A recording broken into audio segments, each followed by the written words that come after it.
인자가 모든 천사와 더불어 영광에 둘러싸여서 올 때에 그는 자기의 영광을 보좌에 앉을 것이다. 그는 모든 민족을 그의 앞에 불러 모아 목자가 양과 염소를 가르듯이 그들을 갈라서 양은 그의 오른쪽에 염소는 그의 왼쪽에 세울 것이다. 그때의 임금은 자기 오른쪽에 있는 사람들에게 말하기를 내 아버지께 복을 받은 사람들아 와서 창세 때로부터 너희를 위하여 준비한 이 나라를 차지하여라. 너희는 내가 줄일 때에 내가 먹을 것을 주었고 목마를 때에 마실 것을 주었으며 나그네로 있을 때에 영접하였고 헐벗었을 때에 입을 것을 주었고 병들어 있을 때에 돌보아 주었고 감옥에 갇혀 있을 때에 찾아 주었다 할 것이다. 그때의 의인들은 그에게 대답하기를 주님, 우리가 언제 주님께서 줄이신 것을 보고 잡수실 것을 드리고 목마르신 것을 보고 마실 것을 드리고 나그네 되신 것을 보고 영접하고 헐벗으신 것을 보고 입을 것을 드리고 언제 병드시거나 감옥에 갇히신 것을 보고 찾아갔습니까? 하고 말할 것이다. 임금이 그들에게 말하기를 내가 진정으로 너희에게 말한다. 너희가 여기 내 형제자매 가운데 지극히 보잘것없는 사람 하나에게 한 것이 곧 내게 한 것이다 할 것이다. 아멘. 우리의 약함과 무지를 깨우치시고 힘있게 하시며 생명의 길로 인도하시는 항상 오르신 하나님의 사랑과 자비가 오늘 예배하기 위해 하나님 앞에 나온 자녀들과 함께 하시기를 성어버이 성자 성령의 이름으로 축원합니다. 예, 오늘은 말씀 시작부터 좀 무거운 분위기로 가게 될 것 같아서 조금 걱정을 했습니다. 그래서 좀 부드러운 이야기로 시작을 할까 막 이렇게 생각을 하면서 왔는데 오늘 장로님이 오시면서 제 그 무거운 분위기를 먼저 만들어 주셔가지고 지하철에서 만난 사람 또 그 전도하는 사람과 그에 대꾸하는 이야기를 하셨어요. 뭐 하나님이 예수님이고 예수님이 하나님이시다. 뭐 그렇게 어떤 전도하는 사람이 얘기를 했더니 어떤 남자가 바로 진리가 뭐요 하고 물었다고 그렇게 얘기를 했더니 바로 대답을 못해서 요즘 목사들이 뭐 제대로 가르치지 않고 그래서 진리를 바로바로 대답을 못한다. 무식해서 예, 목사들이 무식해서 예, 잘 못 가르쳐가지고 바로 대답이 안 나온다. 그래서 개독교 소리를 듣는 거다. 뭐 이런 얘기를 했다라고 합니다. 한국 사회에서 기독교 특히 개신교의 반사회적 성격은 이제 새로운 일도 아니다라는 생각이 들 정도로 이렇게 좀 자포자기하는 마음을 갖게 됩니다. 사회적인 물의를 빚은 저명한 사람이 구속되거나 조사를 받거나 그래 검찰에 출두할 때나 하면 어김없이 휠체어를 타고 나타나는데 꼭 옆구리에 성경책을 끼고 그렇게 가더라라는 거죠. 그런 것들을 하도 많이 봐가지고 이제는 놀랍지도 않은 그런 장면이 돼버렸습니다. 어떤 유명했던 가수는 말끝마다 하나님, 예수님 그렇게 들먹이더니 결국은 병역 기피하고 미국으로 도망을 쳐버렸습니다. 지금 이제 다 공소시효도 지났다고 할까요? 하여간 뭐 한국에 들어오고 싶은데 우리나라에서 들여보내주질 않고 있죠. 최근 보수 정당에서 청년 뭐 후보 검증인가 뭔가 하는 뭐 그런 걸 한다고 하는데 거기에 나왔던 전 개그맨 이모 씨는 뭐 음주 폭행, 뭐 내란 옹호, 뭐 돈 떼어 먹고 뭐 이런 문제 등으로 지금 사람들에게 사회적으로 욕을 먹고 있는데 이 사람은 인천의 역사 깊은 감리교회 교인입니다. 이름은 말하지 않겠습니다. 이런 개인적인 경우를 넘어서 태극기, 성조기, 이스라엘기 휘두르면서 아스팔트 다니는 그 아스팔트 극우 세력 대부분이 보수적 대형 개신교회에 의해 조직되고 동원된 것으로 알려지고 있죠. 그래서 사람들이 다 태극기 부대 하면은 즉 개신교다라고 하는 그런 공식을 정석으로 그렇게 받아들이는 그런 때가 되었습니다. 지난 불법 비상계엄과 내란 사태에서 더욱더 이 개신교의 이 내란 옹호가 도드라졌는데요. 뭐 전광훈이나 소년보 같이 그렇게 우리가 잘 아는 그런 목사들뿐만 아니라 목사라고 하긴 좀 그렇죠. 예. 그런 사람들뿐만 아니라 웬만한 대형교회 목사들이 버스 대절하고 자기 교인들한테 그 집회에 참석하라고 독려했던 것 등 그런 게 거의 다 내란을 옹호한 것으로 또 그리고 혼란을 그렇게 더 가중시킨 것으로 그렇게 다 알려져 있습니다. 수년 전에는 개독교 이런 말이 만들어져 가지고 사람들이 되게 모욕적으로 이게 개신교회를 비난하고 이런 단어를 써가지고 하는 것 같은데 그때에 비하면은 지금은 오히려 아유 이제 이런 거 말해봤자 입만 아프다. 아유 저런 것들이랑 말 섞기 싫다. 오히려 그런 분위기인 것 같아요. 그냥 아이고 또 저러네. 그냥 그러지 옛날같이 뭐 개독교 어쩌고 뭐 복음을 팔아먹는 어쩌는 이런 비난도 요즘 인터넷 댓글 보면 그렇게 많지 않다라는 생각이 들더라고요. 거기에 최근에 지금 미국과 이스라엘이 주도한 대이란 침략 전쟁이 벌어지고 있죠. 근데 이 전쟁도 좀 골 때립니다. 예. 이 전쟁으로 제일 욕먹는 게 뭐냐면은 하나님이에요. 왜냐? 트럼프가 미국 장로교회 교인입니다. 이스라엘 그러면은 야훼 하나님 믿는다고 그러죠. 또 이란은 뭘 믿습니까? 알라를 믿죠. 근데 이 알라가 야훼 하나님이랑 같은 하나님이거든요. 예? 아브라함이 섬겼던 그 하나님, 단지 이름을 알라라고 부르는 것뿐이죠. 이 하나님을 믿는다고 말하는 그것도 아주 격렬하고 아주 간절하고 아주 신실하게 믿는다고 하는 이 세 집단이 지금 모여서 전쟁을 하고 있는데 이 전쟁이 지금 중동을 넘어서 온 세계를 다 공황, 패닉, 혼란으로 그렇게 몰아넣고 있더라는 겁니다. 인터넷 뉴스에서 보면은 기독교, 개신교, 하나님 믿는 종교는 오히려 사회 악처럼 여겨지고 있는 분위기가 지금 돼버리고 있습니다. 근데 가만히 보면 사실 욕먹을 건 하나님이 아니죠. 하나님이 아니라 자기가 신앙심이 되게 깊은 그런 신실한 종교인이다, 그런 신앙인이다라고 자부하는 그 사람들이 욕을 먹어야 되는 거지. 사실은 하나님의 욕 먹어야 될 일은 전혀 아닌데 말이죠. 지금 세계의 상황이 그런 상황이 있다는 것입니다. 예수님께서 돌아가셨다가 사흘 만에 부활하셨고 또 40일을 같이 계시다가 승천하신 이후에 이제 초대교회라고 하는 그런 조직이 생깁니다.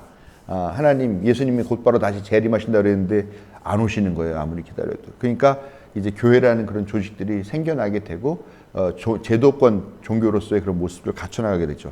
근데 이 초대교회 때 제일 골칫덩어리인 세력이 있었어요. 누구냐면 바로 영지주의자들이라고 하는 사람들입니다.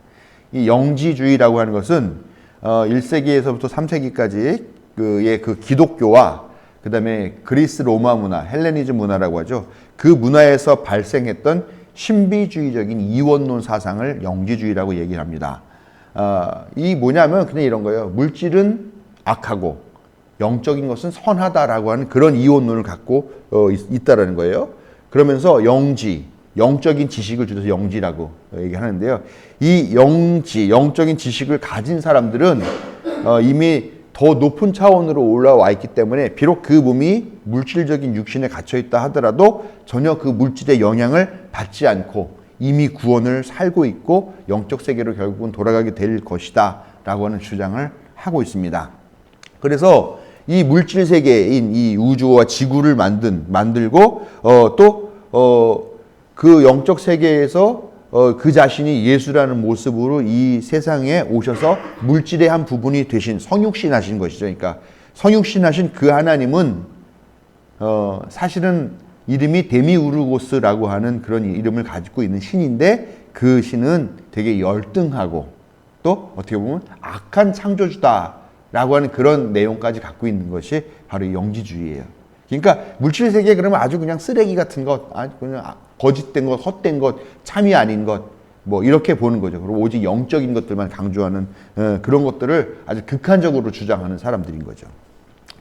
이 소수의 영지를 얻은 사람들, 이 영지주의자들은요, 자기들은 어떤 짓을 해도 괜찮다라고 주장을 합니다. 왜냐, 영은 우수하고 육은 부패한 것인데 자기들은 영적인 지식을 얻었기 때문에 영적인 존재가 되었기 때문에 지금 자기네가 입고 있는 이 육신은 사실은 없는 거나 마찬가지이기 때문에 여기에 뭐 죄가 더 씌워진다거나 뭐 이 나의 육신이 부패한다거나 뭐 그럴 일도 전혀 없다라고 하는 그런 궤변을 주장하는 거예요. 그래서 우상에게 바친 예물, 뭐 처음 보면은 우리 바울 서신에 보면은 교인들이 막 우상에게 바친 그 예물을 우리도 고기를 먹긴 먹어야 되는데 거의 대부분 다 종교적으로 도축한 그런 교리들밖에 없는데 이거를 먹어도 됩니까 맙니까? 이것 갖고서 교회 안에서 막 문제가 생기고 토론이 활발해지고 그랬단 말이에요. 그런데 그런 고민이라도 하잖아요. 근데 이 영지주의자들은 그런 고민이 없어요. 뭐 육체, 육신, 이까지 거 물질 뭐 진짜도 아닌데 뭐 가짜인데 하면서 그냥 거리낌 없이 막 먹는다라는 거죠. 그리고 뭐 우리가 다 영화 같은 데서도 보셨지만 그 글라디에이터 검투사들이 서로 와가지고 동물들과도 싸우기도 하고 같은 사람끼리도 죽이기도 하고 하는 그런 검투사들이 싸우는 그 검투장, 그런 검투장에 들어가는 것도 아무 거리낌이 없이 그렇게 했다라는 거예요. 근데 기본적으로 교회에서는 생명을 이렇게 해치고 그런 것들에 대해서 옳지 않다라고 얘기를 했잖아요. 근데 뭐 우리는 상관없어. 영적인 지식을 가졌으니까 괜찮아. 그런데도 들어간다는 거예요.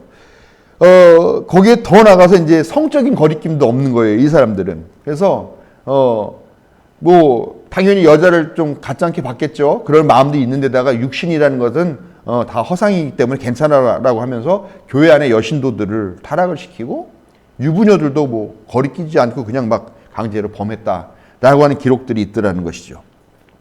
그리고 청빈의 사상, 또 뭐 절제의 삶을 가지고 살아야 될 사람들이 물질적으로 아주 사치스러운 그런 생활을 하면서도 거기에 대해서 부끄러움이나 양심의 가책이나 그런 것도 느끼지 못하고, 또 그러다 보니까 수단과 방법을 가리지 않고 돈을 버는 것도 마다하지 않았던 사람들이 영지주의자였던 것 같습니다. 한마디로 무절제하고 쾌락적인 그런 삶을 살아가는 그런 현실적인 그런 외형의 모습을 갖고 있었다는 것이죠. 이들에게 중요한 것은 오직 신앙의 영역, 즉 영적 지식을 추구하는 그 신앙일 뿐이죠. 물질계인 이 인간 사회에서 벌어지는 일들 그딴 것도 관심도 없고 거기에서 요구하는 윤리나 도덕 따위는 아무 가치도 없다고 생각했던 사람들이 바로 이 영지주의자였고, 이 영지주의자들이 교회 안에 와가지고 참다운 수준의 신앙이라는 건 이런 거야 라고 하면서 자기들의 생활을 강조를 하다 보니까 교회 안에서 분란이 일어나게 된 거죠. 그렇잖아요. 우리도 뭐 어떻습니까? 사는 거 보면은 뭐 저 사람 뭐 방언도 하고 뭐 예언도 하고 뭐 하고 저 사람은 대단해.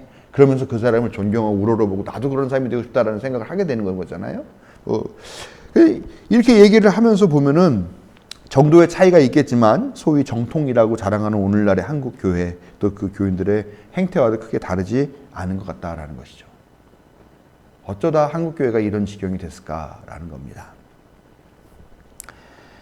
한국 교회는 신앙을요, 예수를 믿냐 안 믿냐, 예수님이 구세주인 것을 믿냐 안 믿냐, 예수님이 널 위해서 십자가에 달려 돌아가셨다는 것을 믿냐 안 믿냐로 매우 단순화시켜 버렸어요. 그래서 믿으면 너는 구원받았어. 안 믿어? 너는 아직 구원 못 받았어. 이렇게 아주 단순화시킨 신앙으로 지난 수십 년 동안 그렇게 해왔다라는 겁니다. 근데 사실 예수를 믿냐? 예수님이 구세주인 것을 믿냐? 예수님이 널 위해 십자가에 달려 돌아가신 걸 믿냐? 라고 하는 이 말에는 사실 엄청나게 많은 교훈과 가르침과 교리와 상징과 고민과 또 어떤 그 교인들이 하는 그런 고백들과 또 그 안에 담겨있는 어떤 신앙인으로서의 의무나 이런 것들이 아주 자체적으로 담겨있는 거잖아요. 우리가 예수님을 믿냐 그러면 예수를 믿는다는 말이 뭐예요? 그냥 예수를 믿냐? 예수를 뭘 믿냐? 예수의 살았던 삶을 믿는다는 것이고, 예수님께서 믿었던 그 믿음을 나도 믿는다는 것이고, 예수님께서 살아오시면서 사람들에게 했던 그런 삶의 방식들을 내가 옳다고 생각하는 것이고, 그럼으로써 하나님의 아들이 될 수 있는 자격을 얻었다는 것에 대해서 동의하는 것이고, 그걸 믿는다는, 이런 여러 가지 내용들이 들어있는 거잖아요. 그런데 그냥 단지 예수 믿냐? 안 믿냐? 이렇게 한국교회가 한참 폭발적인 성장을 하던 그런 시대에 그냥 믿냐? 아멘! 그렇게만 하면 구원받는다고 인정을 하고 교인들을 그렇게 가르쳐 왔다는 것이죠. 몰라도 아멘. 믿습니까? 아멘. 구원받았냐? 아멘. 할렐루야? 아멘. 또 아멘 안 하면 왜 아멘 안 하냐고 몰라도 무조건 아멘 하라고 그렇게 가르쳐 왔던 것들이 한국교회의 지난 수십 년간의 역사라는 것이죠. 그게 전부였던 거예요. 교회는 그동안 구원받은 사람은 앞으로 가게 될 천국만 바라보면서 살면 됐지 이 세상은 등지고 살라라고 그렇게 가르치고 그렇게 설교해 왔습니다. 오죽하면 세상 등지고 십자가 보내 뒤돌아보지 않겠네, 이런 복음성가가 아주 신실한 신앙인의 그런 노래로 그렇게 유행을 하고 불려졌었죠. 전에도 한번 했었던 얘기인데 그 임미아 집사님이 직장에서 사람들이랑 얘기하다가 십자가 지고 세상 등지고 십자가 보내 이런 찬송이 있다라고 했더니 교인 그 직원들 깜짝 놀랐대요. 아니 그런 말이 있어? 네. 그러니까 뭐 완전히 뭐 세상 등지고 살라. 근데 교회 안에서는 그게 너무나 자연스럽고 당연스러운 것처럼 여겨졌지만 교회 밖에서 볼 때는 그게 말이 돼? 상식적으로도 뭐로도 이해할 수 없다 이렇게 생각한다라는 것이죠. 이렇게 구원받은 사람은 세상과는 아무런 관련을 가질 필요도 없고 관심도 갖지 말고 오직 교회만, 오직 십자가만, 오직 내세만, 그것만 바라보는 것, 그런 것을 가르쳤는데 이게 어떻게 보면 현대판 영지주의 같이 보이지 않느냐라는 것입니다. 단순화된 복음, 영혼 구원, 교회에 대한 충성만 있으면 됐지 사람으로서 지키고 갖춰야 될 윤리, 도덕이 무슨 소용이냐는 것입니다. 그러니까 하나님 믿는다는 사람들이 전혀 부끄러움도 없이 이기적으로, 탐욕적으로, 아나무인으로 살아도 되는 것으로 착각하고 있는 것은 아닌가 하는 것이 제가 생각하는 지금 현재 한국 교회에 대한 평가입니다. 오늘 말씀에서 예수님은 모든 민족을 불러 모아서 양과 염소로 가르듯 선별하는 그런 최후의 심판에 대한 이야기를 하십니다. 비유적으로 말씀하시는 거죠. 양은 오른쪽에 염소는 왼쪽으로 갈라지게 되는데요. 근데 이 오른쪽 왼쪽으로 갈라진 사람들이 왜 자기가 오른쪽 즉 양이 됐고 왜 자기는 왼쪽 왜 염소 쪽에 그렇게 나뉘어졌는지에 대해서 전혀 몰라요. 왜 그러지? 내가 왜 여기에 와 있지? 내가 왜 이렇게 분류됐지? 그렇게 어리둥절하는 사람들에게 예수님이 말씀을 하십니다. 내가 줄일 때에 내게 먹을 것을 주었고 목마를 때에 마실 것을 주었으며 나그네로 있을 때 영접하였다. 헐벗었을 때에 입을 것을 주었고 병들어 있을 때에 돌보아 주었고 감옥에 갇혀 있을 때에 너가 나를 찾아와 주었다라고 얘기해요. 아니면은 너는 그러지 않았다라고 그렇게 말씀하시면서 이것이 심판의 기준이다라고 그렇게 규정을 해주신다는 겁니다. 그러니까 사람들이 이해가 안 가는 거죠. 제가 언제 그랬어요? 전 그런 적이 없는 것 같은데요? 또 어떤 사람은 제가 언제 그러지 않았어요? 저 다 한 것 같은데요? 왜 나를 여기다 보내셨어요? 이렇게 다시 묻는다는 거죠. 여기에 대해서 예수님의 대답은 뭐라고 말씀하시냐? 지극히 보잘것없는 사람 하나에게 한 것이 곧 내게 한 것이다. 이렇게 말씀하셨다는 겁니다. 오늘 읽은 이 말씀 어디에 봐도요, 예수님이 무슨 영적인 지식이 있어야 된다, 뭐 구원받아야 된다, 구원받은 자에게 이런 특권이 있다, 뭐 너의 신앙은 이래야 된다, 이렇게 얘기를 하신 부분이 한 부분이라도 있느냐라는 거예요. 그런 부분은 전혀 없습니다. 지금 예수님께서 하시는 말씀은 저 세상이나 내세나 뭐 천국의 어떤 것, 뭐 구원받게 되는 뭐 어떤 능력, 이런 이야기가 아니라 지금 여기 너희들이 발 딛고 서 있는 이곳에서 살아가고 있는 이 세상 한가운데에서 있어야 되는 이야기, 그것에 대해서 얘기를 하고 계신다는 거죠. 너희가 이웃과 어떤 관계를 맺어야 할 것이며 너희가 이웃에게 어떻게 대해야 될 것이며 그들을 어떤 마음으로 바라봐야 할 것인가에 대한 그 이야기를 예수님은 지금 하고 계신다는 겁니다. 즉 이야기는요, 신앙의 문제가 아니에요. 윤리와 도덕의 문제예요. 윤리와 도덕, 윤리가 무슨 뜻이냐? 뭐 윤리가 하도 윤리하지만 정확한 뜻을 규정하는 것은 단어적으로는 쉽지 않죠. 저도 찾아봤습니다. 검색을 했더니 이렇게 규정이 돼 있어요. 사람들이 사회 속에서 마땅히 지켜야 할 도리, 규범, 옳고 그름을 판단하는 기준이라고 얘기를 합니다. 예수님은 지금 우리가 믿고 있는 예수님 하나님의 아들이시고 성육신 하셔서 내려오셔서 우리를 위해 십자가에 돌아가시고 죽으심으로 우리를 구원하셨다는 그 예수님께서 하신 말씀이 무슨 영적인 지식을 얻어라, 무슨 너희가 영적으로 구원받으면 너희가 이 세상의 물질 세계는 아무렇지도 않게 생각해도 된다. 그런 것들은 다 하찮게 생각해도 된다. 너희가 구원받았다는 그 증거만 의인으로 의롭다는 인정만 받으면은 그 이후부터는 너희들의 육신적인 모든 쾌락을 따라 살아도 된다. 이런 얘기를 하신 적이 없어요. 오히려 그런 것들이 아니라 영적인 지식, 영적인 구원, 뭐 저 세상 얘기가 아니라 지금 여기서 너네가 어떻게 살아야 할 것인가에 대한 그 이야기를 아주 강조하고 계신다라는 것이죠. 구원받은 신앙인에게 윤리가 중요한 문제가 아니에요, 사실은요. 맞습니다. 근데 그 이유가 뭔지 아세요? 이 구원, 이 신앙이라는 것이 이미 윤리를 포함하고 있기 때문에 윤리를 강조하지 않는 것이지. 유교의 가르침에 보면 이런 말씀이 나와요. 눈에 보이는 부모에게 효도하지 못하면서 눈에 보이지 않는 상제, 상제는 하나님을 말하는 겁니다. 를 섬길 수 있겠느냐? 이런 얘기가 나옵니다. 그래서 유교가 그렇게 자기 보이는 아버지에게 다 성심을 다해서 효도하고 하는 것, 그것이 유교의 출발점으로 보고 있어요. 근데 물론 그것도 이제 나중에 허례허식이 좀 만들어지면서 과다한 제사라든가 이런 방식으로 좀 왜곡이 되긴 했습니다만 말은 맞죠. 어떻게 눈에 보이는 것들도 사랑하지 않으면서 보이지 않는 하나님 사랑한다. 보이는 사람과의 관계가 엉망인데 어떻게 보이지 않는 하나님을 믿는다, 사랑한다, 충성한다 말할 수 있겠습니까? 보세요, 여러분. 비윤리적인 신앙, 그런 말이 있을 수 있을 것 같아요? 비윤리적인 신앙이라는 게 있을 수 있을 것 같아요? 그럴 수 있다고 생각하는 사람들이 많은 거예요. 하나님만 믿고 하나님께만 잘하고 하나님께 구원만 받으면 윤리, 이 세상 사람, 다른 사람들 관계가 무슨 소용이냐. 그렇게 생각하는 사람들이 있어요. 절대 아닙니다. 그러나 영지주의 같은 한국 교회의 잘못된 가르침은 신앙과 윤리를 서로 대립적인 것으로 양자택일, 영지주의 같이 이원론의 문제로 바꿔놓았습니다. 그래서 일생일대의 삶의 목표는 구원이라는 것이 됐고요. 그 구원을 얻기 위해서는 다른 것들은 다 포기해야 되거나 아니면 다 거부하고 거절해야 되거나 아니면 쳐다보지도 말듯 외면해야 되거나 아니면 그것을 얻기 위해서 수단과 방법을 가리지 말아야 한다는, 가리지 않아도 된다는 그런 말도 안 되는 논리를 교회와 소위 구원을 간절히 원하는 사람들이 만들어냈다라는 것입니다. 고난을 누가 당하고 있건 옆에 이웃이 찢어지게 가난하게 살고 있건 그저 나만의 즐거움, 나만의 쾌락, 나만의 안위만 추구해도 되고 적당히 속임수를 써도 되고 누군가를 아주 혐오하거나 증오해도 되고 그저 나만 구원받고 나만 잘 되면은 야 봐라 내가 이렇게 잘 되고 내가 잘 풀리고 있다 하나님께 복받은 증거 아니냐라고 하는 그런 왜곡된 신앙에 물들어 버렸습니다.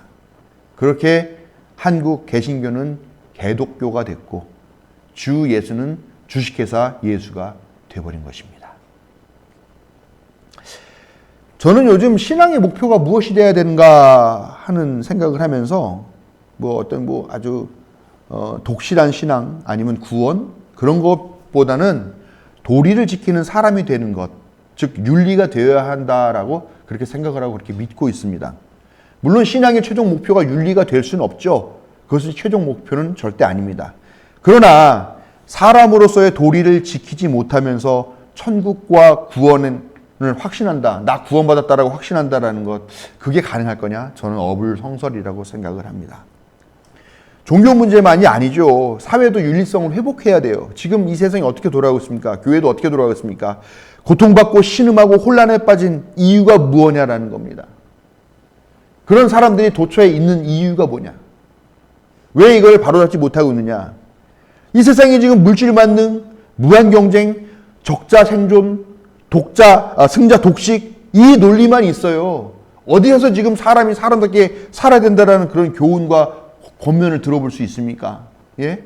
학교에 가도 어떻게 하면은 네가 이 경쟁에 살아남아서 이 세상에 높은 곳에 우뚝 서는 사람이 될 것이냐만 가르치고 있죠. 사람이 그러면 안 돼.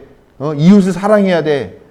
약자들의 그런 고난에 연대하고 동정해야 돼. 이런 말을 하는 곳이 없는 것 같아요. 교회도 지금 그런 얘기를 안 하는 것 같습니다. 그래서 지금 당장의 신앙적인 사회 목표는 윤리적인 사람이 되는 것이다. 저는 그렇게 확신합니다. 먼저 사람이 되고 그리고 나서야 신앙인이 될 수 있다라는 것입니다. 오늘 읽은 예수님의 말씀은 먼저 사람다운 사람이 되라는 것입니다. 신앙과 윤리 사이에 서 있는 우리는 먼저 신앙과 윤리라는 것이 공동의 목표라는 것으로 생각하는 것, 그것을 깨닫는 것으로부터 출발해야 됩니다. 윤리 없는 신앙은 거짓입니다. 그렇다고 신앙이 없는 윤리는 뭐냐? 허약합니다. 심지가 없는 거죠. 여러분, 신앙과 윤리 사이에서 고민하지 마십시오. 우선 사람이 되십시오. 하나님 형상 따라 지음받은 그런 사람이 되십시오.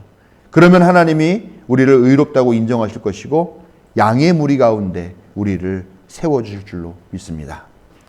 참된 가치를 지닌 사람으로서 도리를 지키면서 살아 참신앙을 이루어가는, 그리고 아름다운 신앙적 사회적 모범을 세워가시는 성도 여러분들에게 하나님의 은혜가 함께 하시기를 축원합니다.